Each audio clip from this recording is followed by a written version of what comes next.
Hello! Today we're going to practice creating a feature. All the feature options are here along the top.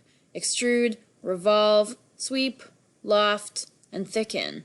What we're going to do is we're going to create a sketch.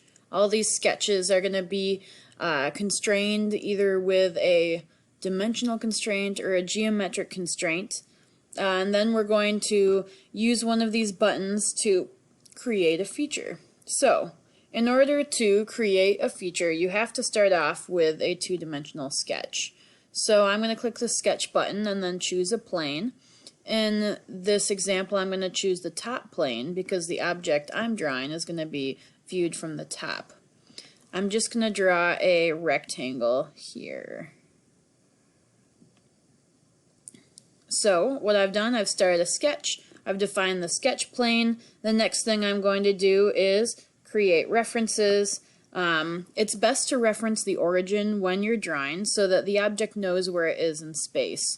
You'll notice that my object as shown has blue lines, and that's because the object is not defined as to how big it is or where it is in relation to that origin. So I'm going to give this rectangle some dimensions. I'll make it, for example, 3 by 3, and you can see as I do so, the lines are turning from blue to black.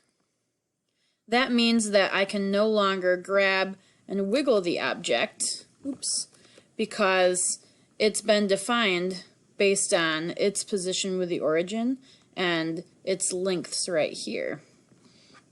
I'm going to complete this sketch and then I'm going to practice turning it into a feature. You can see right now it's just listed as sketch 1. So when I click the extrude button right here, you can see that as I do so, that it lets me choose if I want to create a solid or a surface. A solid has thickness, whereas a surface has like an infinitely thin wall. I'm going to create a solid, and I'm going to choose my rectangle right here. That's the surface that I want to extrude. You can see I can either create a new part, and as I do so, it's listed this piece here as part 1. I can add to an existing part. Since there's no existing part, it's not going to let me. I can remove, which is how you might create like a hole. Or I can do the intersection of two parts. I'm going to choose to create a new part. I can choose to extrude it in one dimension, or direction, in symmetric directions, or up to a certain place somewhere else in the drawing. I'm going to choose to have it in one direction, which is called blind. I can list the height that I want it to extrude to, or I can click and drag and pull it to a different height. And you can see as I pull it, it changes the number here. The draft button will cause it to be angled in or outwards. I'm going to press check. There we have it. We have created our first feature. So for an example, I'm going to show how you might add to this feature. How would you add, for example, another rectangle on top? So first you have to ask yourself, which direction am I going to draw it from?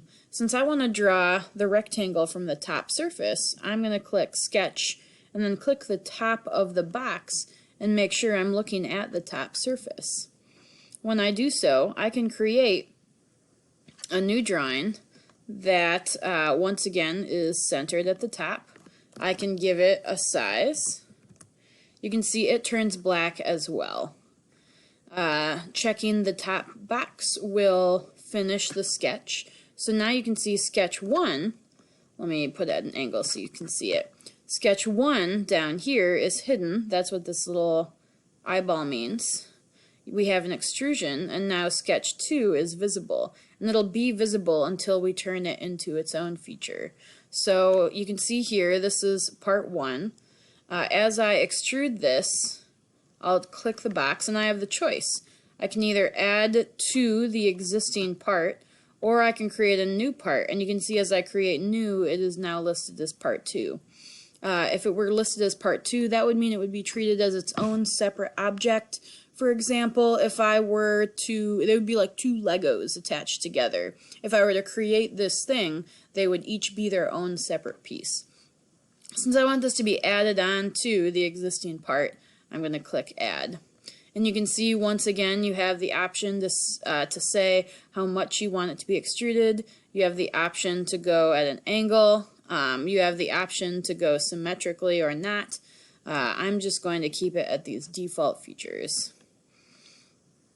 Lastly, I want to show how you can add something, let's say a circle, onto this face right here, which in this example is the right face. So if I click Sketch, if I were to sketch something on the right plane, it would actually show up like in the middle of the object. And I don't want to do that. I want to draw something on this surface. So I'm actually going to have to click this surface. And now you can see there's a new sketch plane right here that's drawing on this front surface. So when I click the right hand side, I should be able to view it straight on. I'm going to add a circle, and as I do so, my circle is going to be lining up with the center of the object, so I can kind of hover over here, move straight up, and then draw a circle, and then define its size. Let's say 1.